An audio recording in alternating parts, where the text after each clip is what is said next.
I was debating on how to open up this session, and I wavered back and forth between opening up by starting to tell you who I am and my story and hoping that that would give you some context for what I believe, or starting to talk about what I believe and hoping that that would give you some insight into who I am. I couldn't decide, so I'm going to do neither. And instead, I'm going to start by thinking about the end of this session and what I want you to leave here with. My goal for the next 17 or so minutes is to convince you beyond the shadow of a doubt that my generation, you can call us the millennials, and that's the term that I'll use, you can call us young people, you can call us Generation Y, call us MTV generation, call us anything but ordinary. My job is to convince you that my generation is not only reimagining America, but that we are politically rebranding it, recreating it, reforming it right now. So in order for me to do that, I need you to do me a favor. And for the next 15 minutes, my time just keeps jumping and jumping. For the next 15 minutes, I want you to put aside every preconceived notion you've ever heard about my generation. That might take some time. Put aside the idea that we are entitled, that we are so connected to technology that we don't know how to interact with other human beings, that we have ADHD, that we are so obsessed with pop culture that, we love hip hop and that that's a bad thing. Erase all of that. And for a moment, just start from a clean slate. I'm going to tell you who we are, and I'm going to tell you the truth, and hopefully that can push out the lies. So we are a very large, dynamic generation. When I say millennials, I mean those people who were born between 1978 and 2000. So if you're age 18 through 29, some people's definitions extend through age 34, which is fine with me because that makes us larger. Whatever you want to call it, I'm using that time frame. And by the year 2020, which is the first presidential year that all of us, all millennials, will be a voting age, there will be 103 million of us. It's a pretty large amount. And of that 103 million, 90 million of us will be eligible to vote, which will make us about 40% of the voting electorate. That's power. And it's not just power in our sheer size, but we are also the most ethnically and racially diverse generation that this nation has ever seen. So I am just one small member of that group of people, that 103 million. And I was born in Washington, D.C., to two full-time ministers and pastors and raised in the suburbs of D.C. in Prince George's County, Maryland. And my life pretty much revolved, oddly enough, even though I was in the D.C. metro area, it didn't revolve around politics at all. And if you talk to any actual D.C. natives, most of our lives, it doesn't revolve around politics. We always say that people who come there for politics call it Washington, the rest of us call it D.C. And my life was basically faith and church, as the daughter of two pastors, and music. I was a very cultural child. I loved performing and figuring out how I could use faith and culture to change the world and follow somehow in the footsteps of my parents. And at the age of 16, I was sitting in church on a Sunday morning hearing a sermon that my father was delivering on new life. That was the name of the message. It was a new life. And he was using a passage of scripture from the Bible that talked about not putting new wine in old wineskin. And so the metaphor there was that if we want to have a new life and re-envision and reimagine who we are and a new way of being and a new way of living, that we had to change our paradigm and change kind of our framework and our perspective on life. And he was talking, and it was one of the best sermons he'd ever given. And as he said, new life, right then and there, he fell out and had a heart attack in front of our faces and died. And my world turned upside down. I was 16, and everything that I thought was real no longer was. I was no longer in this mental shelter, protected from the reality that sometimes doing what you're called to do or living out your passion can be challenging. I was faced with the reality that, wait a minute, how am I going to live up to his legacy? How am I going to change the world around me? And so somehow, and I can't really explain it, but somehow between thinking that faith and culture were my ultimate life calling, somehow between that when I was 16, 10 years ago, and now I found myself involved in politics. I majored in African American studies and public policy in college and figured out that if faith was his way, politics would be mine. and I worked at a coalition on civil rights, and then I now work for an organization that specifically focuses on engaging young people and other underrepresented communities in the political process. But here's the dirty little secret.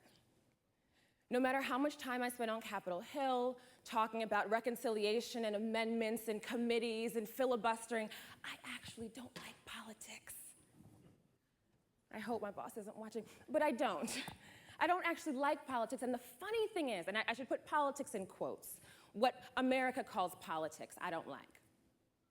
And the funny thing is, going back to that generation, those 103 million people, you'll find that no matter what the individual's experience, whether you grew up like me, a young black female in an urban center, where you grew up a gay white male in a rural area, whether you grew up the daughter of 2 immigrants in New York, wherever the experience was, you'd find that on average, my generation doesn't like traditional politics. There's something about it that just doesn't excite us or interest us. Yet and still, my life's work is advancing young people in public policy. So how do those two connect? Well, maybe we don't like politics because of our worldview, because of our world experience, our shared experience. Like I said, no matter how we grew up or what our experiences were, we did come of age in a certain time, with 9/11, fighting 2 wars, with a gap between the haves and the have-nots that we haven't seen since the Gilded Age, with what Kurt was talking about before, this me generation, that actually wasn't us, that was our parents. That's how we grew up. And so all of this has given us this distrust and this distaste for politics as usual. That being said, we are the most civically engaged generation you will ever find. We still believe that there's some way to change our communities, and it may not be through traditional politics.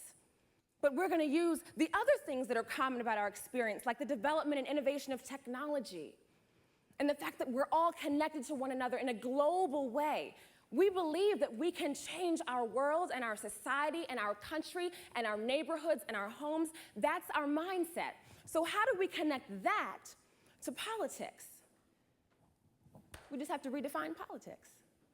It's just something different, right? We have to redefine what that is. So for my generation, politics doesn't mean a bumper sticker or a yard sign, doesn't necessarily mean a rally or a protest. It doesn't necessarily mean lobbying. It doesn't always mean voting. Politics means something very different for us. It means the end of the culture wars, because like I said, if we're the most diverse, ethnically and racially diverse generation you've ever seen, we're not as caught up in race issues. I did not say we're post-racial, but we are making every effort to be post-racist. That's what our generation is doing. So politics for us does not mean bickering. Yes, I may now work for a left-wing think tank, but I don't have wings. I don't care if you're left or right. I care about how we're going to change the world together. That's how our generation thinks. That's how we feel. That's what politics looks like for us. So instead of talking in these generalities, let me give you a perfect example. The national media got such a kick out of these healthcare town halls, right? You saw all the coverage of that. And for my group, the common theme that we heard was that young people are absent. Where are they?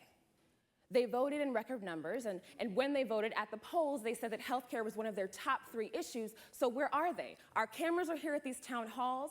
Older people are here at these town halls. Politicians are at these town halls, but no young people. They must not care about healthcare. That is the most random connection I've ever heard in my life. Because we didn't show up to a town hall? No, here's what maybe we'd rather do. Maybe instead of going into the circus show that was a local town hall, we'd rather go online and find information about the bills ourselves. Do some good old-fashioned research. And then maybe instead of going down and talking to our representative directly, we're going to set up a form online where we can collect petitions and signatures from our other friends across the country. And then we're going to take our flip cam and we're going to go and we're going to collect video testimonials of how young people are uniquely impacted by our broken healthcare system. And we're going to go peer-to-peer organize and have all of our friends on campus and off, at our jobs, whether we're single parent. We're going to go everywhere that we are and collect videos and photo petitions.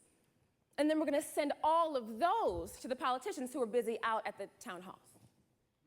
And then maybe, once we get some attention, And our elected officials on Capitol Hill see all those videos and photos. They'll call us and say, why don't you come to Washington and talk to us about how you all are uniquely impacted? So now we've been organizing online so we can bring all of these thousands of young people to DC and bring them on Capitol Hill to talk to the legislators, and then at the end of the day, stand with Speaker Pelosi and announce a new provision in the House bill that would extend health care coverage for people on their parents' plans until the age of 27. That's how we would organize, and that's what we did 2 weeks ago.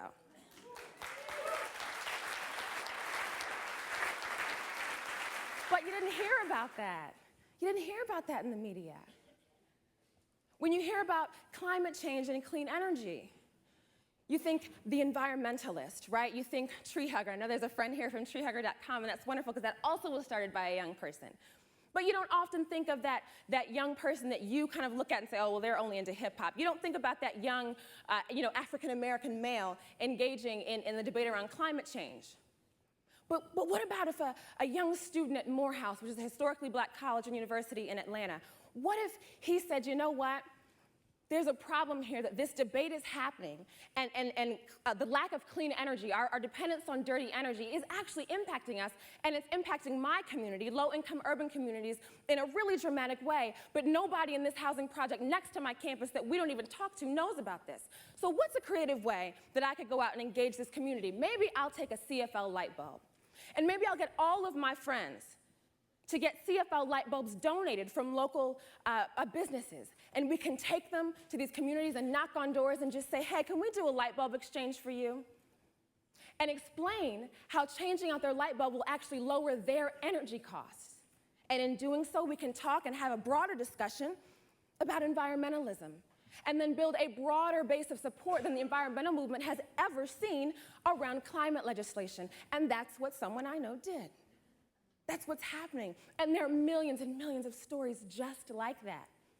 So you say, what about traditional political participation? All that's good and well. That's fun. But you have to vote. Well, when there's a candidate that actually understands and appreciates our models and our outlook on the world and the way we view one another, when there's a candidate that sees through millennial eyes, we do. And that's what happened in 2008. Young people came out, voters under the age of 30, 22 million of them voted. I shouldn't say them, 22 million of us. I'm very proud of that. 22 million of us voted, right? That's a big deal for us. That's 2 million more young people than voted in 2004. That's an 11 percentage point increase in 2000, and it's continuing to grow. But if you hear nothing else, please let me tell you this, it was not because of Barack Obama. That's what you're constantly thinking, and that's what the media bombards you with. Young people thought he was cool, so we voted. No.